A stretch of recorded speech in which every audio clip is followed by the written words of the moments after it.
नमस्कार सभी लोगों को। आपके सामने आज मैं पुनः उपस्थित हूँ। पिछले कई दिनों से हमने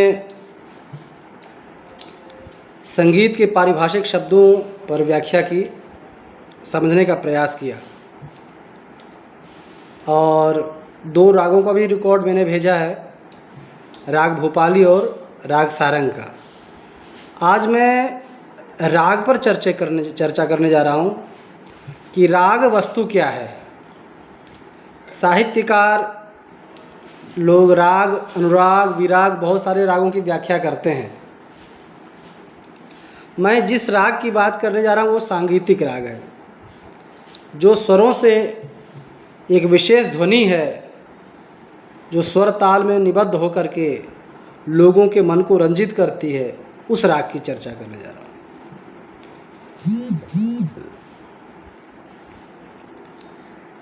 जो पुराने लोगों ने, पुराने शास्त्रकारों ने जिसकी चर्चा की है, उसके लिए एक श्लोक है, गीतम वाद्यम योयम ध्वनि विशेषस्तु स्वरवर्ण विभूषितः रंजको जनचित्तानां सरागः कथितो बुधैः।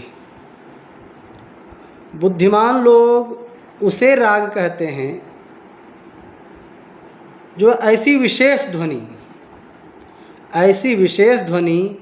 जो विशेष स्वर समूहों से और वर्णों से सुसज्जित हो और लोगों के मन को रंजित करती हो, उसे राग कहते हैं। इतने मात्र से राग स्पष्ट नहीं हो जाएगा, क्योंकि विशेष स्वर समूह और रंजकता तो आजकल गज़लों में भी होती है, भजनों में भी हो सकती है। उसके लिए शास्त्र प्रमाण की आवश्यकता होगी, तभी राग हम कह सकते हैं। राग का नियम है कि सबसे पहले राग कम से कम किसी मेल से निकला हुआ होना चाहिए, मेल अथवा थाट। जो दक्षिण भारत की उपज है, पंडित विष्णु नारायण भातखंडे जी ने 72 मेलों से 10 मेलों को चुन करके उत्तर भारत में प्रचार किया कि इन्हीं से लगभग सभी रागों की जो हम लोग गाते बजाते हैं, उससे हमारा काम हो जाता है। तो उसमें प्रमुख जो 10 थाट है, उससे ज़रूर वो निकलना चाहिए। यानी कि राग की उत्पत्ति किसी मेल से अथवा थाट से ज़रूर होना चाहिए। राग में आरोह और अवरोह ज़रूर होना चाहिए। राग में कम से कम 5 स्वर जरूर होना चाहिए। 5 स्वर के साथ साथ एक स्वर के 2 रूप जो शुद्ध और कोमल होते हैं, वो स्वरूप नहीं आने चाहिए। जैसे राग ललित है, हम गाते हैं ने रे ग म म ग ध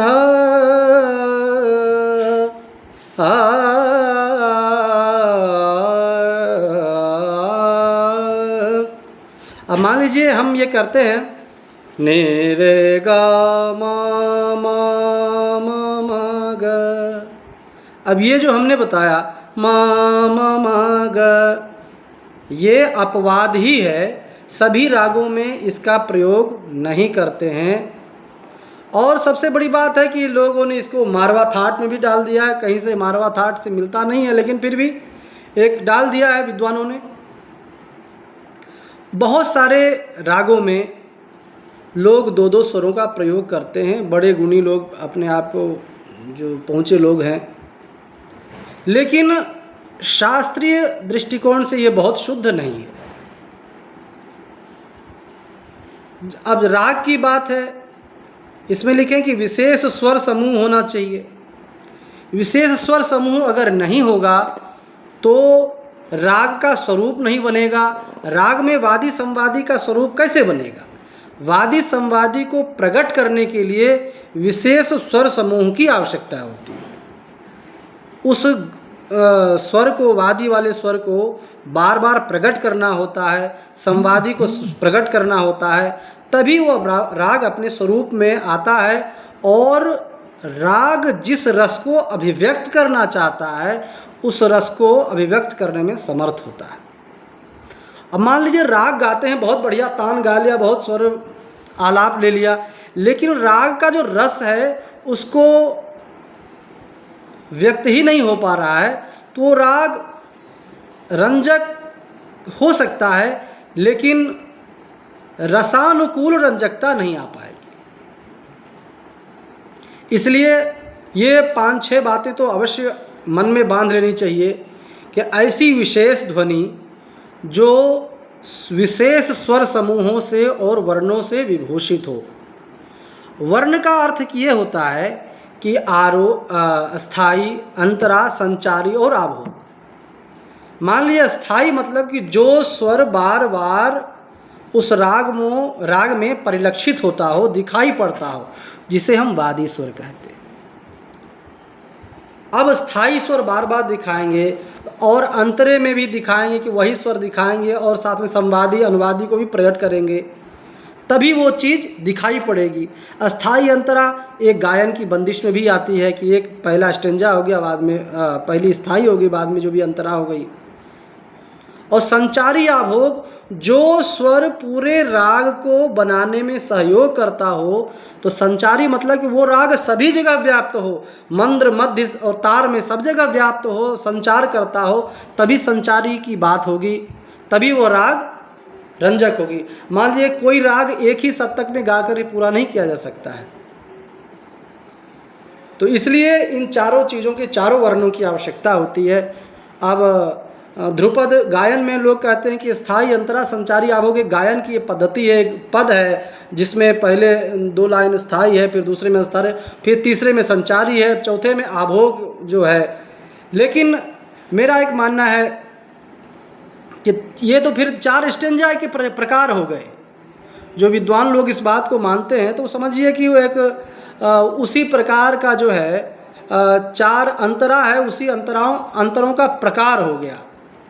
लेकिन जो इस बात को विद्वानों ने कहना चाहा होगा कि स्थायी, अंतरा, संचारी, आभोग, वो केवल स्वर के आधार पे कहना चाहा होगा। खैर हमें इस पे नहीं जाना है और विद्यार्थियों को भी इस पे दिमाग नहीं लगाना है, बस राग के ऊपर हम फोकस करें और इस पे यही रखना है कि कम से कम राग में 5 स्वर अवश्य होने चाहिए। 5 स्वर अगर तभी औडव जाति कम से कम बनेगी, और अगर उससे कम के स्वर होंगे तो वो तान कहलाएगा, कोई राग नहीं कहला सकता। आरोह अवरोह अवश्य होना चाहिए और वह किसी थाट से अवश्य निकला हुआ होना चाहिए। राग में एक स्वर के दोनों रूप एक साथ नहीं आ सकते हैं। और सबसे प्रमुख जो लक्षण है राग का वह राग का जो रंजकता है। बहुत बढ़िया गाए लेकिन अच्छा ही नहीं लगा तो वो राग नहीं कहला सकता है। शास्त्रीय विधि से, शास्त्रीय स्वर समूहों को लेकर के, वर्णों को लेकर के और सबको ध्यान में रखते हुए जब राग प्रस्तुत करे, तब जब वो अपने रस को अभिव्यक्त करने में समर्थ हो, तभी वह राग कहलाएगा। तो इतनी बात सभी लोग आप जान लें और लिखने में आपको यही काम आएगी। अब स्वर समूह की बात अभी मैं और करना चाह रहा हूँ। स्वर समूह के बगैर राग प्रकट क्यों नहीं होगा? जैसे एक हम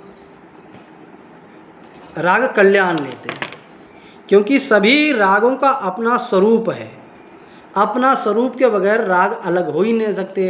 राग कल्याण का अलग स्वरूप है, राग पूरिया कल्याण का अलग स्वरूप है, राग यमन कल्याण का, श्याम कल्याण का, सबका अलग स्वरूप है। तो अलग स्वरूप जो वही बनाता है जो विशेष स्वर समूह है, तभी विशेष स्वर्ण समूह की बात की है। ये जो स्वर वर्ण विभूषित, तो स्वर और वर्ण तभी वो अपने जो बात कहने में समर्थ होगी जब उस चीज़ को, रागों को अलग करने में समर्थ हो सकता है। जैसे मैं आपको राग कल्याण की बात, जिसको सभी लोग अमीर खुसरो ने राग यमन का नाम दे दिया है, तो वो आपके सामने प्रस्तुत कर रहा हूँ। जैसे इसको देखिए,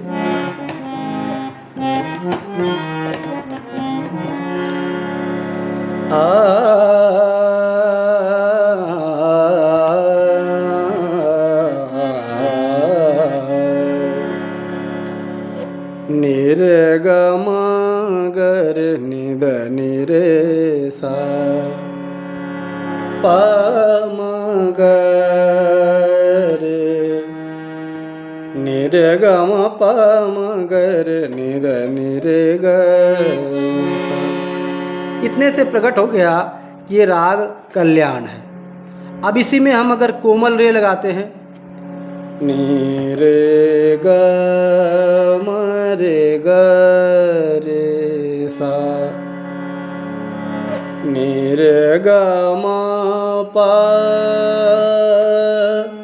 प म ग म रे ग म ग रे सा। अब रे हमने चेंज कर दिया, बदल दिया और एक स्वर संगति इसमें ली, म रे ग। ये स्वर समूह है, विशिष्ट स्वर समूह इसे कहते हैं, जिससे अपने आप रागांग जो अपने आप राग अलग हो जाता है। तो ऐसे रागों की ही हमने चर्चा की है कि पहले कल्याण गाया और जब रे हमने कोमल कर दिया और आगे करने के भी ज़्यादा क्लियर होगा, मद नि द प मद नि रे नि द प द म प म ग म रे ग म रे स म ग रे सा। अपने आप अब इसी में अगर हम कोमल दैवत लगा देते हैं, नि रे ग म प ध प, इस दैवत हारमोनियम का थोड़ा सा लगता है गड़बड़ है, मेरा भी हो सकता है। नि रे ग म प नि रे ग म प ध प म ग म रे ग म ग रे सा। अब ये राग पूरिया धनाश्री हो गए। तो पहले पूरिया कल्याण हो गया, अगर कोमल दैवत हमने कर दिया, थोड़ा सा बदल दिया तो पूरिया धनाश्री हो गई। इसी प्रकार अनेक रागों की उत्पत्ति होती है। लोगों ने पूर्वांग बना करके, उत्तरांग बना करके जो थाट का निर्माण हुआ पूर्वांग और उत्तरांग आधारित, उसी आधार पे रागों का निर्माण हुआ।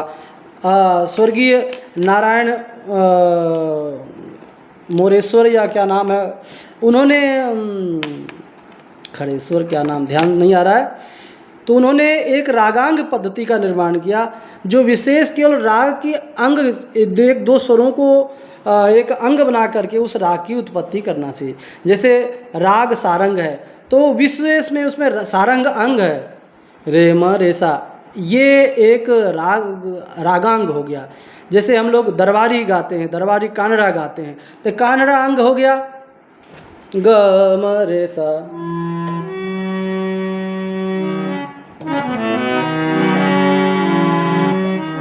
ध नि रे ग म रे सा। अब मान लीजिए ग म रे सा। अब जितने रागों में नी प म प ग म रे सा लाएंगे, ग म रे सा अपने आप दिख जाएगा कि ये कानड़ा अंग है। मान लीजिए वागेश्वरी गाएंगे, राग वागेश्वरी गाते हैं और उसमें हम ग म रे सा लगा दें तो वागेश्वरी कानड़ा बन गया, कौशी कानड़ा बन गया, बहुत सारे कानड़ा है जितने भी, उसमें अगर ग म रे सा लगा दिया तो वो कानड़ा बन गया। तो इसी प्रकार रागांग अलग चीज़ है, लेकिन जो राग के लक्षण हमने आपको बताए उस राग को लक्षण अपने दिमाग में रखना है। नमस्कार, बस इतना ही काफ़ी है।